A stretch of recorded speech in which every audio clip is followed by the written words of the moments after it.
Parole au premier ministre du Québec, M. François Legault. Oui, bonjour tout le monde. Le Québec fait face actuellement à des grands défis. On doit, entre autres, redessiner notre économie pour laisser aux prochaines générations des emplois d'avenir. On doit aussi arrêter le déclin du français, en particulier à Montréal. Il en va de l'avenir de notre nation. Et je souhaite vraiment que la prochaine élection porte sur les grands défis qu'on a au Québec et non sur une simple volonté de changement. Je vois bien qu'actuellement, beaucoup de Québécois souhaitent d'abord changement, puis entre autres, un changement de premier ministre. Pour le bien de mon parti et surtout pour le bien du Québec, j'annonce aujourd'hui que je vais quitter mon poste de premier ministre du Québec. Je vais rester en place le temps que mon parti désigne un remplaçant ou une remplaçante. Je veux remercier ceux qui se sont embarqués avec moi dans cette grande aventure de créer un nouveau parti. Je commence par Martin Koskinen.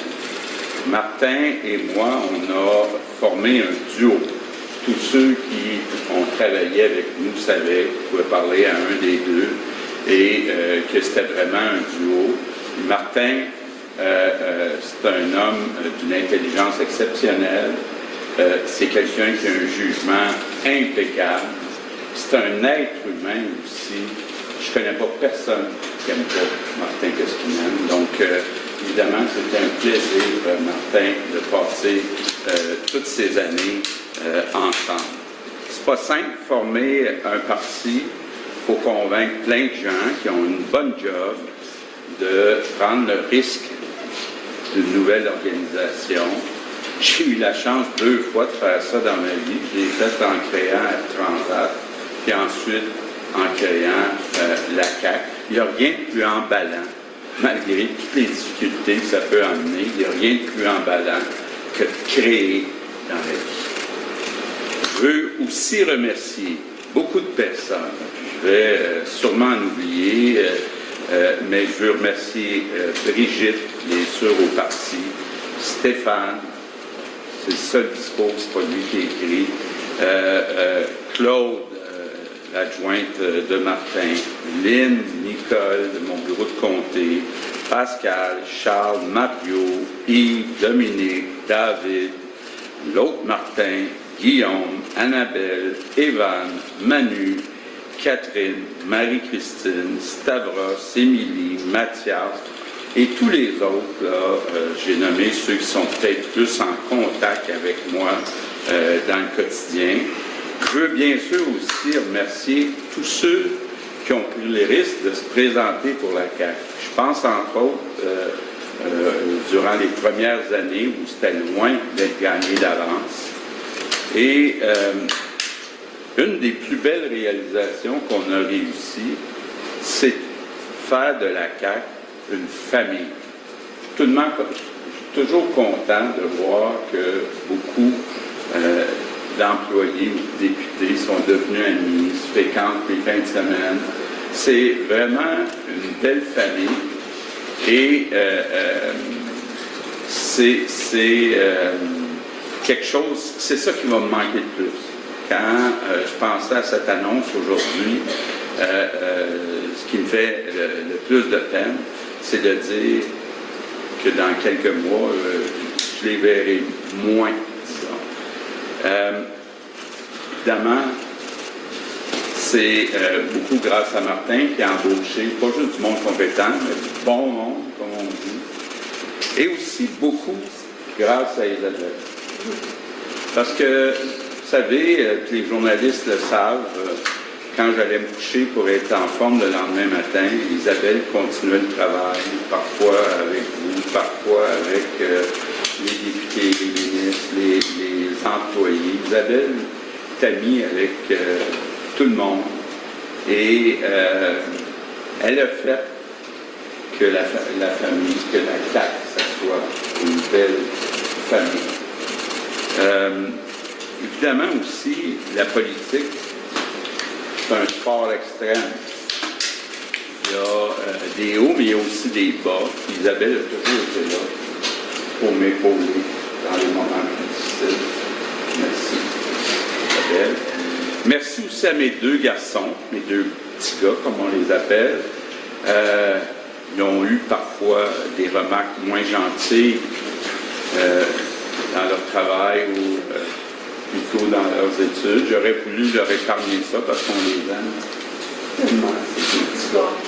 Mais ils sont peut-être plus forts à cause de ça. Je veux aussi remercier tous les citoyens de la circonscription de l'Assomption qui m'ont fait confiance pendant toutes ces années. Et c'est quand même pas rien ce qu'on a réussi. Là, je vois Brigitte qui est là. Ce qu'on a réussi, je pense entre autres aux 7 premières années. C'est pas bien là, de dire en 7 ans, former 2 gouvernements majoritaires, là, 7 ans après la création du parti. C'est tout un exploit. Maintenant, parlons un peu de ces 2 mandats. Bien, je peux vous garantir que chaque jour, je me suis levé en me disant je veux ce qu'il y a de mieux pour les Québécois. J'ai pas toujours réussi, mais je peux vous garantir que j'ai essayé très fort avec toute l'énergie que j'avais. Évidemment aussi, Isabelle me le fait remarquer, les bénévoles qui sont là depuis la journée 1. Il faut leur dire merci. Au début, c'était pas facile à aller expliquer ce que c'est la CAQ sur leur terrain. Donc, je leur dis merci. Revenons sur le premier mandat. Évidemment, on va tous se souvenir qu'on a été très occupés par la pandémie. J'ai essayé 7 jours sur 7 de sauver le maximum de vies au Québec. J'ai essayé de prendre des décisions, même si on avait de l'information qui était incomplète. On était un petit peu, comme partout dans le monde, dans le brouillard. Évidemment, ma grande fierté, on dit souvent que la fonction publique, c'est rigide, ça ne bouge pas rapidement. D'avoir été capable, en quelques mois, d'embaucher et de former 10 000 préposés pour venir appuyer ce qui se faisait, entre autres, dans nos CHSLD. On ne pourra plus jamais dire que c'est impossible de faire se virer de bord la fonction publique. Évidemment aussi, j'ai été touché par la solidarité des Québécois pendant cette grande crise. J'ai vraiment même comme senti une complicité avec les Québécois qui ont accepté de faire des sacrifices. Je pense entre autres aux jeunes qui ont fait des sacrifices pour sauver des vies chez les plus vieux. Je pense que notre nation, c'est une belle nation, une nation très solidaire. Bon. Ensuite, ce que j'ai essayé de faire, là, je vois déjà des journalistes, il ne va pas encore nous parler de ça, mais j'ai essayé de réduire l'écart de richesse du Québec avec le reste du Canada. C'est pas une question d'orgueil, c'est une question de moyens. Créer de la richesse, c'est pas une fin en soi, là, mais c'est un moyen qui est nécessaire pour être capable de se payer des programmes sociaux, puis aussi pour se permettre d'être plus autonome face au reste du Canada. Donc, une de mes grandes fiertés, oui, puis je vais le répéter, c'est que depuis 7 ans, le Québec, quand on regarde la croissance économique par habitant, quand on regarde la croissance du salaire moyen, oui, depuis 7 ans, on a réussi à battre l'Ontario puis le reste du Canada. C'est une de mes grandes fiertés. On a réussi aussi, grâce à nos baisses d'impôts, à battre la croissance du revenu disponible après impôts et après inflation. Évidemment, les Québécois n'ont pas toujours ressenti cette croissance du revenu disponible parce que, comme partout dans le monde, on a vécu une période où il y a eu une forte augmentation du coût de la vie. Je pense entre autres au logement, je pense entre autres à l'épicerie, mais il reste que quand même, les faits sont têtus. Le revenu disponible après impôt, après inflation, a plus augmenté depuis 7 ans au Québec que dans le reste du Canada. Comment on a fait ça? Bien, encore là, je suis fier. On a pris une position, j'ose le mot, peut-être que vous allez plus me pardonner les mots maintenant, une position très agressive pour attirer des investissements des entreprises au Québec. On a eu beaucoup plus d'investissements des entreprises depuis 7 ans. Évidemment, il y a eu quelques échecs, on en a beaucoup parlé, mais il y a eu surtout beaucoup de succès. Et c'est ce qui explique aussi nos bons résultats économiques.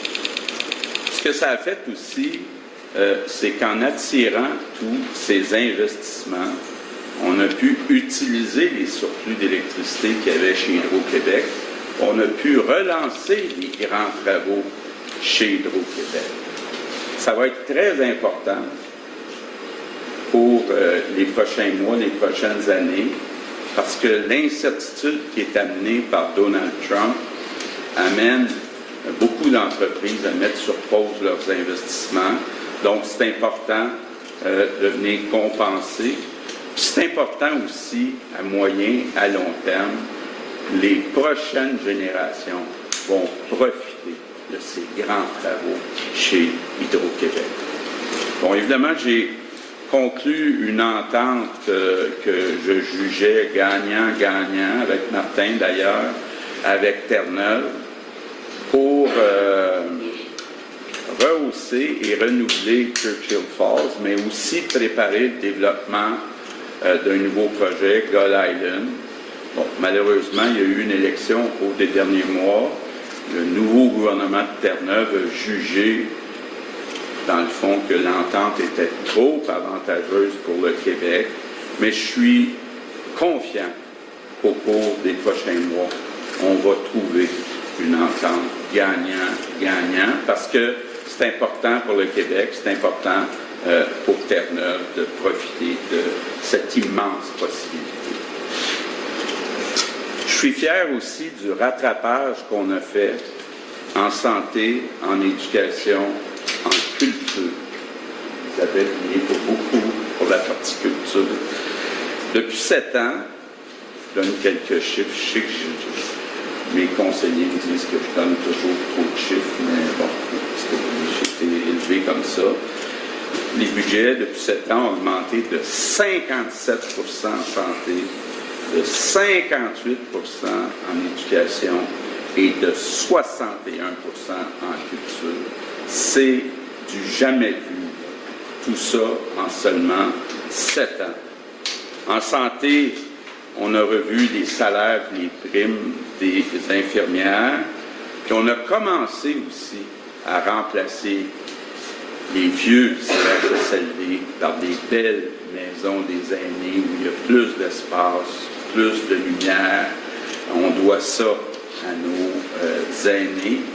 Puis on a réussi aussi à convaincre enfin les médecins de famille de changer leur mode de rémunération. Puis je vous le dis, on va le voir même dans les prochains mois. Ça va être une révolution du côté de la prise en charge des patients en première ligne. En éducation, bien évidemment, je suis très fier, puis on a commencé à le faire très tôt, d'avoir augmenté le salaire des enseignants. Je ne le dirai jamais assez. Les enseignants, ce sont les personnes les plus importantes dans notre société après les parents. Et on doit les valoriser davantage. Bien sûr, ça commence par leur salaire. On les a aidés aussi, on a embauché des orthophonistes, on a embauché des aides à la classe. Puis comme on l'a fait pour les maisons des aînés, on a développé un nouveau concept d'école. Vous avez vu, on a déjà ouvertes quelques-unes, avec plus d'espace, plus de lumière. Je pense que c'est important pour les enfants, mais aussi pour les enseignants qui y travaillent. En culture, bien évidemment, on a essayé d'aider le plus possible nos artistes, incluant pendant la pandémie, parce que le cœur, l'âme d'une nation, c'est sa culture. Puis une de mes grandes fiertés, je ne sais pas si je serai invité, mais en tout cas, ça va être l'ouverture l'été prochain du premier musée de l'histoire nationale du Québec. Il est temps qu'on célèbre au Québec la grande aventure de notre nation francophone en Amérique. Parlant de notre nation, en matière de défense de notre identité, on a adopté des lois marquantes. On a adopté la loi 21 sur la laïcité qui vient interdire les signes religieux pour les employés qui sont en position d'autorité. On a aussi adopté la loi 96, la première loi importante pour renforcer la charte de la langue française. Concernant l'immigration, l'explosion du nombre d'immigrants temporaires par le gouvernement fédéral, malheureusement, a accéléré le déclin du français, en particulier à Montréal et à Laval. Les Québécois doivent être beaucoup plus vigilants pour l'avenir de leur nation, pour l'avenir du français. Le Québec forme une nation qui est toute proportion petite en Amérique du Nord, qui sera toujours vulnérable en Amérique du Nord. On n'a pas à être gêné de protéger notre langue, notre culture et nos valeurs. Soyons fiers d'être Québécois. Soyons fiers de notre nation. En terminant, je remercie sincèrement les Québécois de m'avoir confié 2 mandats majoritaires. J'aime profondément les Québécois et le Québec, et être le premier ministre du Québec, ça a été pour moi le plus grand honneur de ma vie. Merci.